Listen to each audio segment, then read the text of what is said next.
Hello guys, good day! So for today's video ay magre-repair tayo ng isang car key. Nasira yung unlock switch niya. So mga micro tactile switch to guys. So natanggal ko na yung tactile switch dito. Ngayon naman kakabit na natin yung nabili kong tactile switch. Ito siya. Iba yung kulay niya pero same sila ng size. Ayan. So, tara, samahan nyo ako magkabit ng micro tactile switch para mapagana natin ulit tong car key.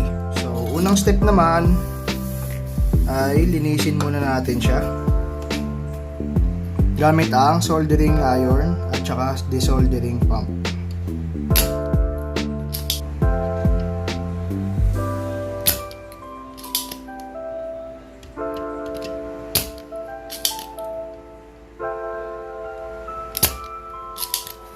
So, tanggalin muna natin tong isang switch. Maglalagay muna ako ng kaunting soldering lead para mas madali ko siyang ma-desoldering pump.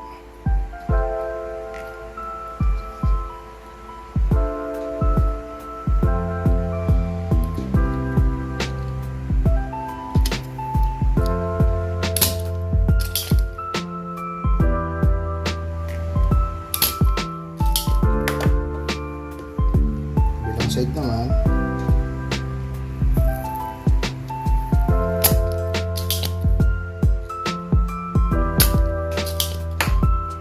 Ngayon, tanggalin na natin siya.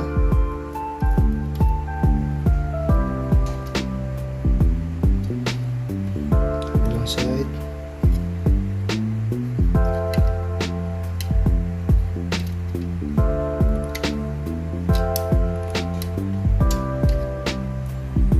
So, yun, natanggal na natin siya.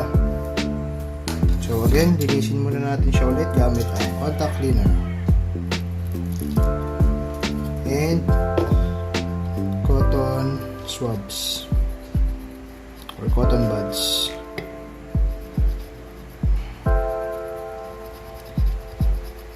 So, ngayon naman, after natin siya linisin, linisin muna natin din yung tip.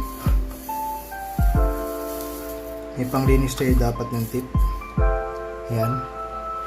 So, lagyan natin ng fresh soldering lead itong mga contacts.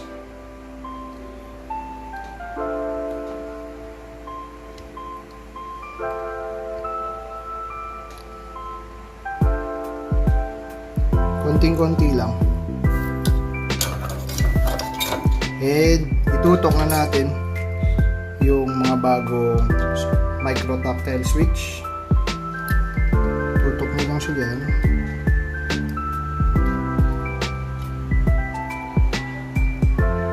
Ayan. Tapos sa kabila.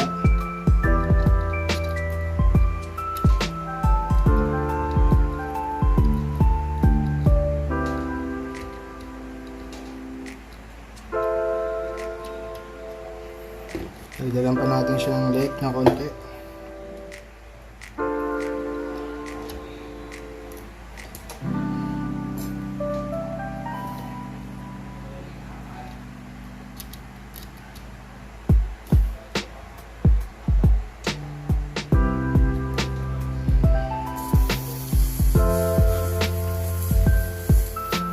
Kabilang side naman, yung kabilang switch naman.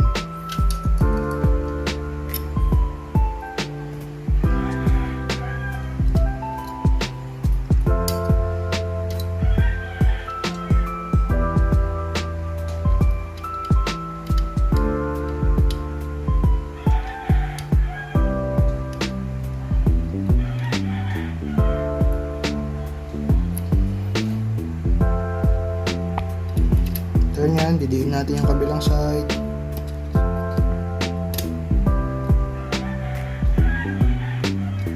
Kailangan lapat na lapat siya.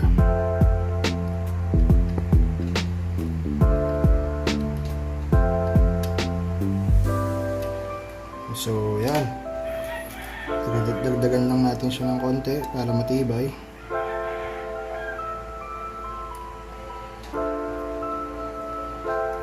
So after nyan, again, linis ulit tayo. After natin mag-solder, linisin ulit natin siya gamit yung contact cleaner.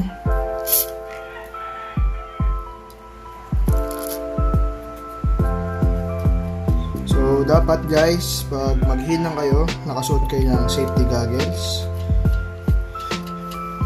para iwas, kasi mahapdi sa mata yung usok nito, and para maiwasan yung matalsikan yung mata.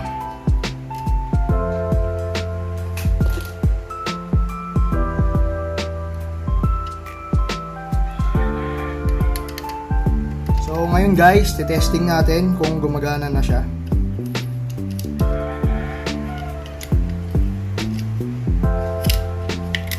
So tanggalin muna natin siya sa stand ko na ayan.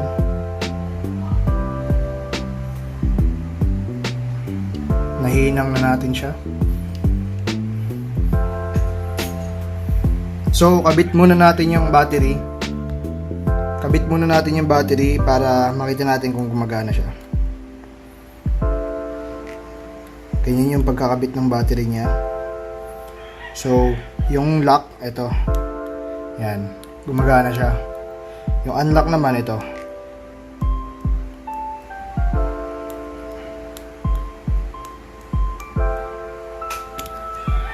So, ayun lang guys. Natapos na natin yung paghinang, assemble na ulit natin yung susian. So, ang pag-assemble niyan, kabit nyo muna yung battery. Tapos, kailangan nakataob ito.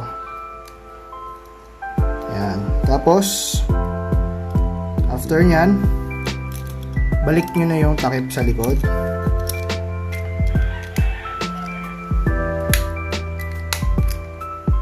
And ngayon naman yung screw nya. So ang problema pala na ito, hindi siya nag-unlock at saka lock kahit na napalitan na namin yung battery ng bago. So, nalaman ko na sira pala yung switch niya dahil ginamitan ko siya ng multimeter doon sa dalawang terminal ng micro tactile switch. Thank you for watching. Please like, share, and subscribe na rin kayo sa aking channel, Random Things by Blakbird. Thank you guys. Bye!